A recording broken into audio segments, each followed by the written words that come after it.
Ito yung isa nating bagong off color dito mga kalapatids. Ayan. Nung bata to, hindi pa ganito kaganda. Pero ngayon, ayan o, yung itsura niya, solid na, solid na. Siya si Idol Madla, nakakahanga, may mga hawak, gandang linyada. Ika'y inspirasyon kung bakit hanggang ngayon ako'y palaging kumakarera. So, ito yung ibon na anak nung kalawang natin. Ganda ng kulay nito eh. Ito yung grisel natin na parang red tiger grisel na di mo malaman eh. Ano? Para siyang recessive red na grisel. Ayan sa kabila oh. Diba? Yung mga dulo ng bagwis niya, kulay pula. Tapos maganda dito ayun oh, maninipis yung mga bagwis niya. Baga para siyang pang long distance. Ayun oh, anipis oh, parang mga kutsilyo yung mga dulo ng mga bagwis. Tapos yung buntot niya, ganoon din, lahat ng kulay ng buntot, kulay brown. Kaya magandang off color to. Kaso, mamamaalam na nga tayo dito dahil may possible lang kumuha dito sa pula na to. Ayan. Depende kung talagang kukunin niya, eh, bibigay naman natin mga kalapatids. Kasi nga kailangan di talaga natin. Kailangan tayo ngayon kaya kung may kukuha talaga nito, ibibigay natin siya. Napakaganda pa naman nito. Yung kapatid nito is yung grisel dati. So ito yung picture nung dati. Yan. Ngayon, ito na siya. Ito na dito sa baba. Turo mo nga boy. Ayun, nasa baba kasi yan eh. Ayun. Yung grisel dati. Nasa... ayun yung nagtatago. Ayan, nasa dulo. Kunin natin yung grisel. Ayan, yan. May kasamang itim. Kunin natin. Para makita nyo maigi. Medyo ano lang sila eh. Nagsisiksikan dito eh no. Huwag lang sana kayo makatakas dyan eh. Kamay makalabas kayo eh. Sobrang dami. Di natin malayo eh. Ang hirap pang huli dito. Yun. Ito, nakuha ko na isa. Ayan, mga kalapatids. Ito yung isa. So, ito na ngayon nyo, mga kalapatids. Ayan, yung dalawa nating grisel. So, bali, mag-full sieve tong dalawa na to. Ito, possible hen. Dati, kala ko ito yung babae. Ay, lalaki. Babae pala to. So, ito yung naging lalaki, yung itim. Ayan. Pero mas gusto ko to eh. Ayan, so, kung sakali, eh, may kukuha ng dalawa na to. Bibigyan naman natin yan. Kung talagang gusto nyo makakuha itong napakaganda mga ibon natin na to. Yan. Pero may mga nagchat-chat kasi sa akin eh. So baka mawala na tong isa, baka makakuha na tong isa. Ang ganda pa naman no. Yan. So makakapag-breed naman tayo nito kasi nasa atin naman yung magulang. Yan. So, ngayon ito yung isa. Pakita ko naman sa inyo yung tiger grisel natin. Para siya black tiger grisel na barako. Ayan, ito maganda to. Ito nyo naman yung bagwis niya mga kalapatids. Oh. Kulay itim lahat. Talagang siya, tiger grisel. Tapos sa kabila, ganun din. Ayan o. Diba? Tiger grisel. Tapos lahat ng bagwis niya, puro itim. Pati yung buntot, walang naligaw. Yung mukha niya, ayun yung mukha niya mga kalapatids. Oh. Konti lang ang puti-puti. Tapos mukhang siya, mukhang kakapal na yung mga itim. Ayan o. Dahil yung harapan ng mukha niya, nung pinaka-dibdib niya, ayan o. Itim na rin. Dito, yung pattern niya dito, ayan ang pattern niya dito. Ayan. Kumakapal na rin yung itim o. Lumalabas na yung mga pagka-black. Yung mata nila, ano ba mata nito? Parang orange eye siya. Orange eye siya, hindi siya pearl eye. Ayan. Tapos yung ilong niya, medyo malaki rin kaagad kahit na bata pa. So may posibilidad nga pa na mag-one eye yung mga to kasi nga uso yung one eye dito sa likod eh. No? So kumalat yung one eye call dito sa likod. Ayun o, parang magkaka-one eye yata tong isa. Ayun o. Parang may senyalis siya. Pero hindi naman namamaga. Pero kailangan dito patakanan natin or bigyan na natin ng gamot. Baka betrasin na lang bigyan natin dito. Ayan, yung ultima. Para hindi na magkaroon ng one eye cold. Para mawala kagad yung sipon. Ayan. Ang ganda nito. Tapos bukod dito, may off color pa tayong isa. Pero yung isa, iiwan ko na to. Ayun, yung itim. Ayan, huli natin yung itim naman. Ayan, kasama yung itim. Ano ba itim?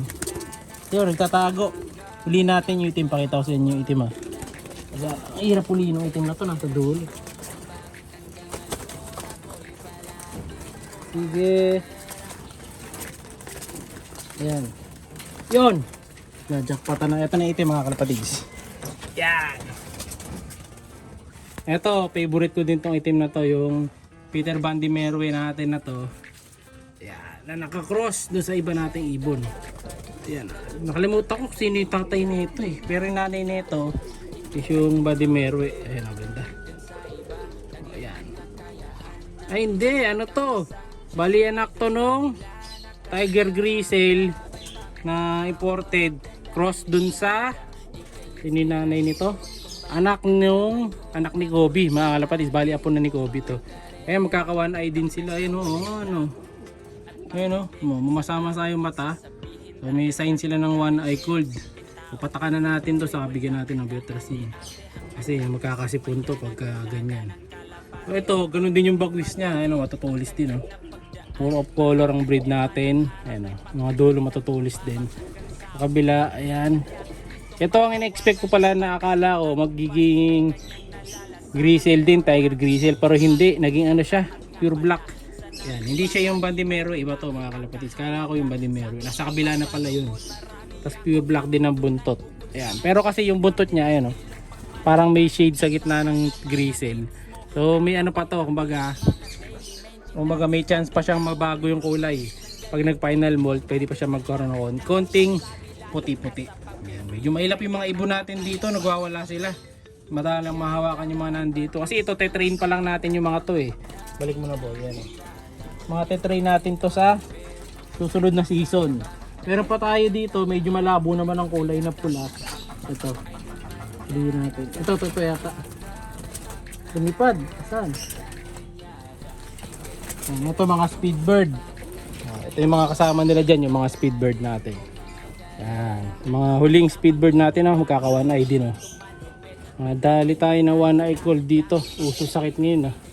Ayun. Ito speedbird. Kita nyo makakapal yung mga yung bagwis nila. Yan, malalapad. Mga speedbird natin to. Saka tested speedbird talaga to. Dahil talaga mga pangmabilisan talaga sila.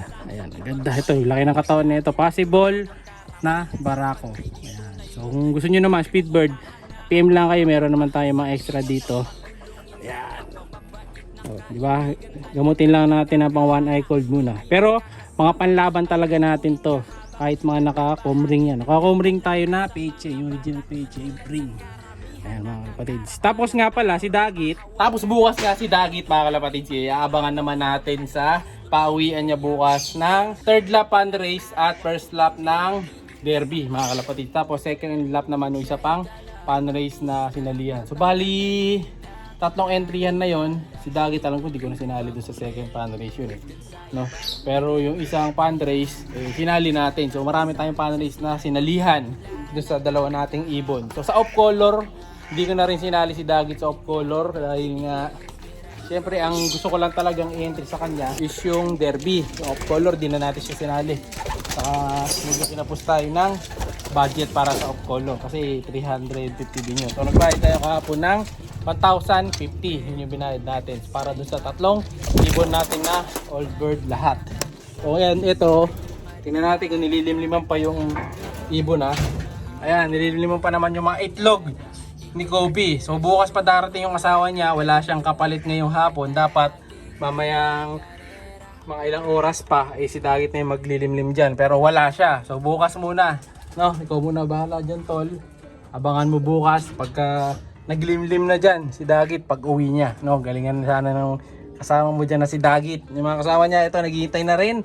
Good luck kay Dagit bukas, no? Sama-sama tayo maggabang. Good luck din sa may mga pauwi bukas. Siya'y kalapatistang napakagaling na kinakilala.